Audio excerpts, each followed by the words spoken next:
Welcome to Chasing Hard Podcast, where we talk about trusting God when life doesn't turn out the way we planned. It's just me today, but I promise I have two people scheduled for December, maybe three. I'm working on next year's guest. So just thank you for staying with me, even during this time of no guest. Today, I want to talk about the phases of parenting and how each phase has its own challenges, its own difficulties. And it does. I remember being overwhelmed when I had a baby. I was 30 years old, which is not a big deal these days, but it kind of was then. That wasn't the normal time to begin your family to start having babies. A lot of my friends had already had one or two and working on their third. It wasn't my plan, but sometimes life doesn't turn out the way we planned. And that was definitely one of those things. Adding one little human was hard. The getting up every 2 hours to nurse, to not good napping. I was tired, physically tired, emotionally as well, but physically tired for sure. And I know a lot of people in that phase who are feeling it and who can't wait to get out of the baby phase and into the toddler phase or the going to school phase or the high school phase. Like, you're always looking for that phase. And it's coming. And if I would have listened and if we could tell young parents that it won't be like this forever, so relish this time. And we do tell people that, but to be able to understand it, like we weren't designed that way. I don't think really we were designed that way. And so it's hard to understand in the moment of the difficult times with sick babies and when sickness just keeps making its rounds, or even when you have a child with some special needs. Like, it's hard. All phases are hard. But to find joy in each phase is a gift. One of my very favorite phases, I love them all, but one of my very favorite was the teenage phase. Preteen, teenage, they can be mouthy and whatever, but I loved watching them develop into the humans that they were becoming, the adult, watching them turn into adults, like gradually. Hearing and listening to them interact with their friends and watching them do these new things and being awed at their courage, their tenacity. I really enjoyed the teenage phase. I would go back to any phase of parenting in a nanosecond. But teens, that was good. And it was in the teen years, I think, for most parents, is when we began to realize, hey, this is going way too fast. What happened to this phase? What happened to when they were at home? What happened to when they wanted to be with their parents all the time? What happened to when they thought we were smart? It is hard and difficult to parent. And as I've mentioned before, parenting adults is a thing. It's a different thing, and it's not anything most of us are prepared for. Like, we prepare for the empty nest, I think, more than we prepare for being the parents of adults. And I'm not a parenting expert. I'm not here to tell you the way it always is. I get that some people have done this and they have done it well. Some people are doing it and they're doing it superbly. But I hear other people who struggle, who think that once the kids reach that legal age, they're good to go. Your hands are off. They're adults. And to a certain extent, yes, because here's the thing. We are raising our kids hopefully with that goal in mind for them to launch them into adulthood. And at the time that they are with us, all the times together that they are with us, is an opportunity for us to prepare them. It's an opportunity. It's the time that they get to make wrong choices and learn from them under the care and protection of parents who are overseeing them. And there's a fine line between that and micromanaging, helicopter parenting, whatever you want to call it. Like, I know when I was growing up, I didn't do everything my parents wanted me to do. I was sneaky. I would lie. I did things that weren't good because I had a choice. I got to choose. And no matter how well we raise our kids, no matter how high the bar we set for them, no matter how strict we are with our kids, like, they get to choose right from wrong, good from bad. They get to choose. And that's hard for some of us. And so when they reach a certain age and they think it's a good idea to do whatever, to move out, to buy an expensive car, to take a massive loan, to spend their money ridiculously, foolishly,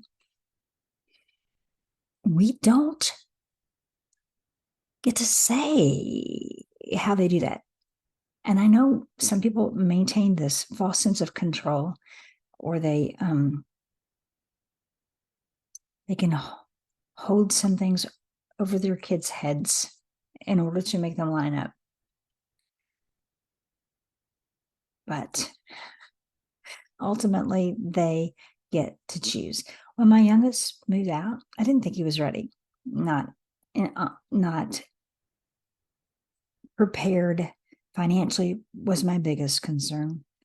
I had confidence that he was going to be able to maneuver the things that he was going to encounter, and that he knew how to ask for help when he needed it. But I thought it was a better idea if he stayed home, saved some money, and moved out a little later when he was older.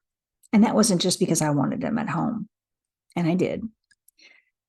It was because I thought that was best for him. He surprised me. He rose to the occasion and did what he needed to do to not just scrape by with his financial, but he had money to do extra things. He really didn't ask for much help. Maybe some recipes or laundry tips or other, maybe little bits of advice, but he didn't land in a super bad place. And he was moving in with two guys that he knew relatively well. Maybe one of them he did. It seemed to work. Did I want him to move out? Absolutely not. Could I stop him? No. Would I wanted to stop him? Not really. So if you were at that point in your parenting life and they want to move out in under circumstances that aren't ideal, as long as they're not going to be in harm's way or breaking the law, trust God. Maybe this is one of those trusting God when life doesn't turn out the way you planned kind of thing. It's hard. Sometimes there are other things that come into play that make it more difficult. And I get that. I'm not going to address all the things that I've heard over the past week or so concerning kids, adult kids.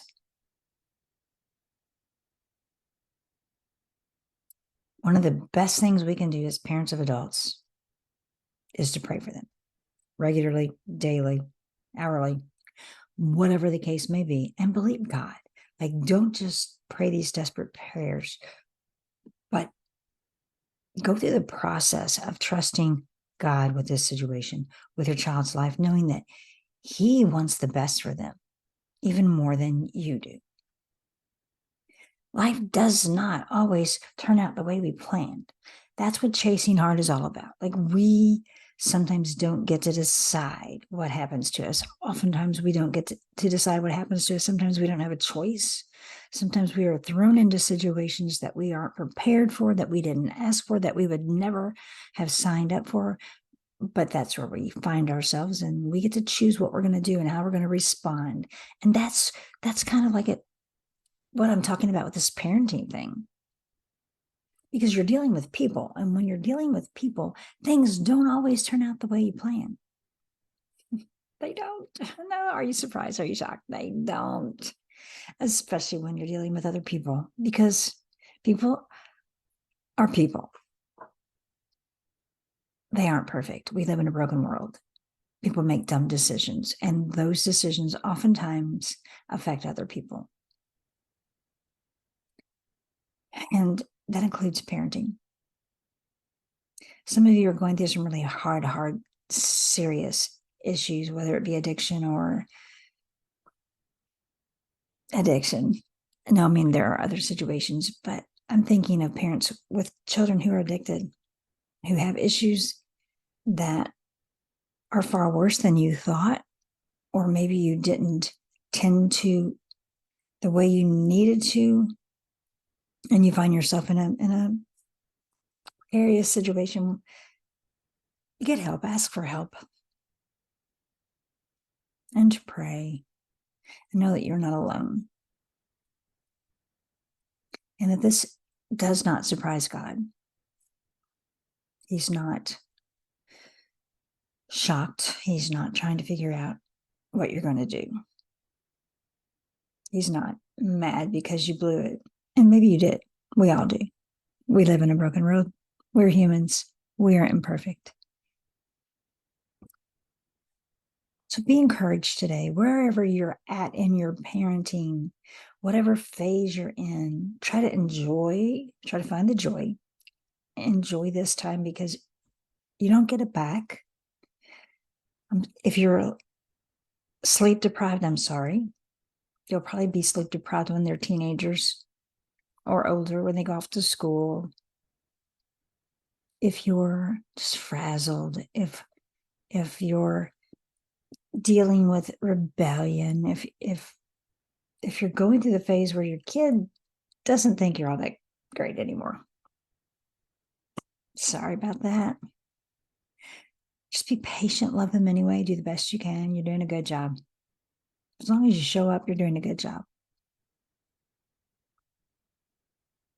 If you're going through the empty nest phase and you're trying to navigate and figure out your life and how to have a relationship with them,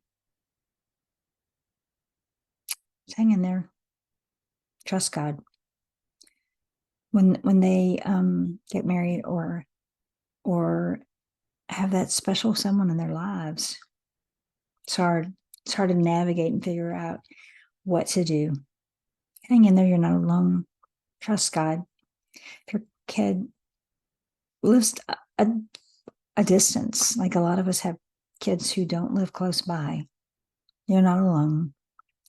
This is not what you thought would happen. This is not what you wanted to happen. Maybe you have grandkids that you don't get to see often. I'm sorry, but you're not alone. This happens to a lot of us. It's not easy. It's not fun, but it is reality. Trust God.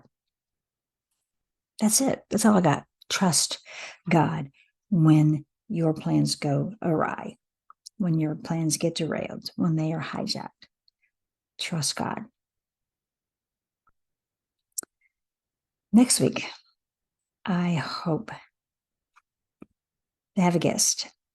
Like, here's the thing about this podcast thing. I record them in advance and then line them up and air them however I think fits with whatever's going on. And so you may get me again. And then you may not. You may not get me, just me, for a while. I am excited about the people who have reached out and who are joining.